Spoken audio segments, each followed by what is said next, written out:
Ahead on Q2 tonight, new details coming to light in a crash that left several Montana State University Billings athletes injured, including one in serious condition. We'll have the latest. Plus, a burst of winter being felt by some across Montana. Several inches of snow falling in many of the higher elevations. We'll show you. And the key to early detection. She said, no, there's something not right. There's something that doesn't feel right to me.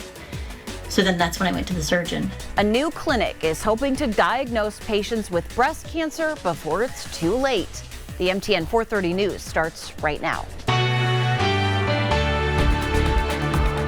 Good evening. Thanks for joining us on this Monday. I'm Andrea Lutz. Tonight, the latest on a high-speed tragic crash in Laurel that's left a teenager dead.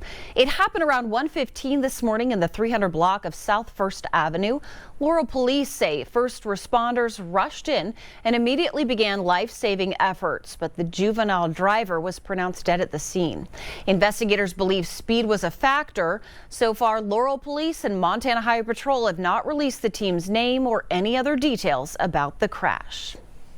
And we're learning more details about another tragedy involving a 15-year-old from Columbus. The Montana Highway Patrol confirms alcohol is suspected in Saturday night's 3-vehicle crash on Highway 10 near Park City, but not by the 15-year-old who died. Investigators say a 69-year-old man from Fishtail was drinking and was stopped in the roadway when the teen swerved to avoid him, clipping that vehicle and crashing head-on into a semi-truck.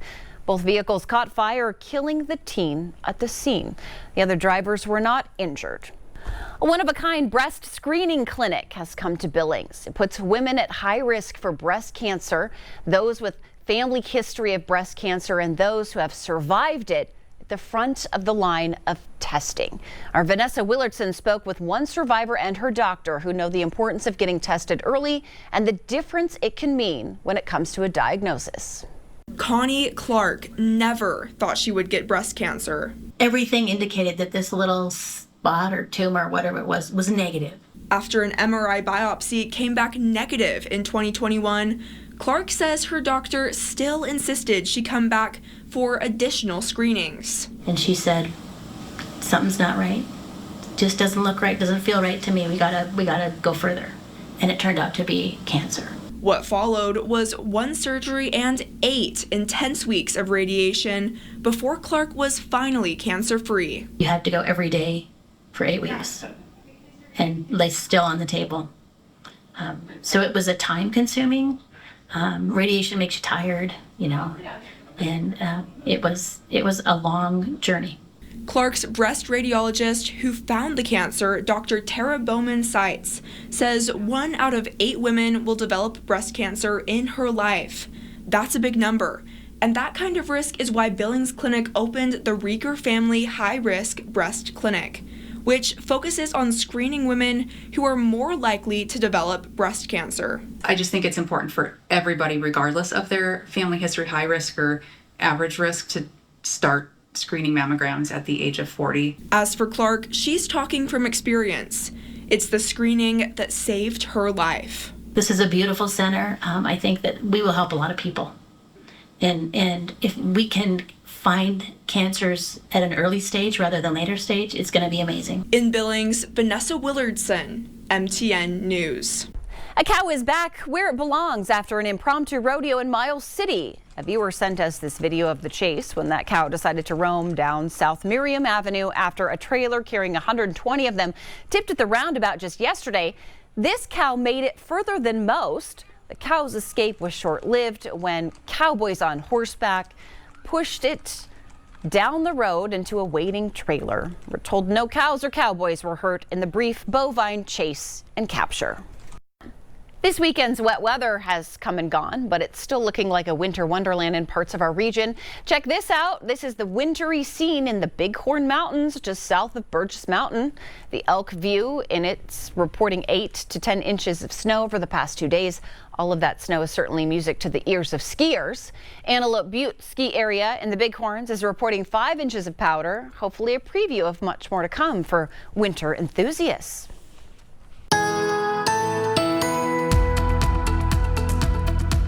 Sunshine starting to warm up today, so let's take a moment, talk about Pink Breakfast coming up this weekend. Anybody who's been a regular viewer of Montana This Morning knows we do an annual breakfast for breast cancer survivors, caregivers, and patients as well. Coming up this Friday from 6 a.m. to 7 a.m. You're right here while we're doing the newscast. We have some great prizes, some fellowship with folks that have been through the same ordeal that you're going through as well. And if you're at home, you want to make some donations, you can help out, pack the place in pink. To RSVP, you can go to ktvq.com/Pink Breakfast, and we hope to see a lot of friends, new ones and old ones, at the Pink Breakfast coming up on Friday. The forecast details coming up in a bit.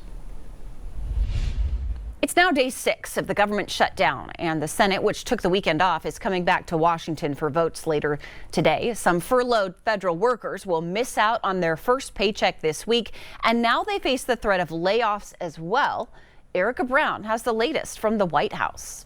The Senate reconvened Monday afternoon to vote once again on Republican and Democratic measures to reopen the government. But both proposals have failed to advance multiple times. If the Democrats do not vote to open the government tonight, federal workers will not receive their next full paycheck.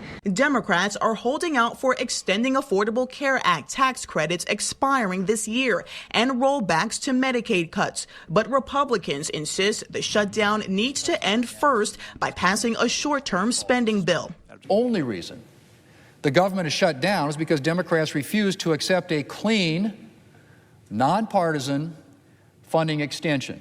Senate Democrats returned to Washington ready to negotiate. We're ready to work with Republicans to reopen the government. Speaker Mike Johnson canceled plans for the House to return to Washington this week in an effort to put pressure on the Senate to pass a spending bill. Hundreds of thousands of federal workers remain furloughed during the shutdown, with some essential employees like military personnel and air traffic controllers working without pay. Transportation Secretary Sean Duffy warned air service to some communities could be impacted. That money runs out this Sunday. So there's many small communities across the country that will now no longer have the resources to make sure they have air service in their community. A new CBS News poll shows 39% of Americans blame President Trump and congressional Republicans for the shutdown. 30% blame Democrats and 31% blame both equally. Erica Brown, CBS News, Capitol Hill. The federal government may be shut down, but the nation's highest court is wide open for business. The Supreme Court kicked off a new term today, one that's shaping up to be both controversial and consequential. Joe St. George breaks down the high-stakes battles ahead in Washington. The federal government remains shut down, but the courts remain open, and that means the highest court in the land, the U.S. Supreme Court, will begin another term today that is expected to be historic and potentially drastically impact the presidency of Donald Trump. If you are wondering how the federal courts are operating during a shutdown, this memo from the federal judiciary explains it. The judiciary remains open and will continue paid operations through Friday, October 17th by using court fee balances and other funds not dependent on a new appropriation. That means this week's oral arguments of the Supreme Court, the first of this term, are proceeding as planned. The High Court will take on dozens of issues this year, but it just may be defined by its decisions regarding President Donald Trump.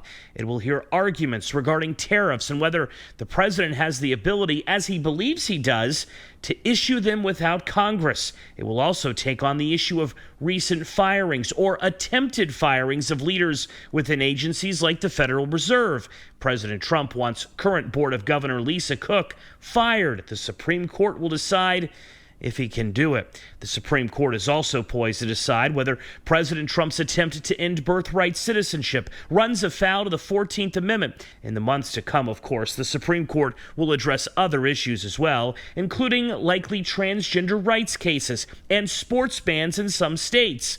It will also examine whether Hawaii's ban on firearms in many public places is a violation of the Second Amendment. Now, it will be several weeks in many cases for some of the most high-profile cases to be heard by the Supreme Court. And, of course, the most consequential decisions don't come out until next year. Joe St. George, Scripps News Group, Washington.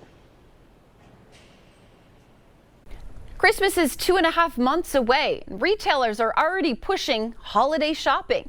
Target, Kohl's, Best Buy, Amazon, and Walmart all have October sales this week. NerdWallet says good deals right now include outdoor grills and summer gear and some Halloween items.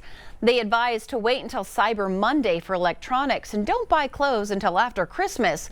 While this feels like an early start to the holiday shopping season, experts say retailers are simply responding to consumers. Shoppers, they are going earlier and earlier. Why? Retail Me Not has a survey about a third of shoppers already started last month. And the reason is of all of this uncertainty we've been talking about, Gail, right? People are thinking about the government shutdown, tariffs, inflation, and they're worried their dollar isn't going to go as far. And retailers are recognizing this. Discounts this holiday season will range from 18% off furniture to 28% off electronics. But before you go crazy on anything, tips include setting price alerts, keeping tabs on coupons, and making a budget and sticking to it.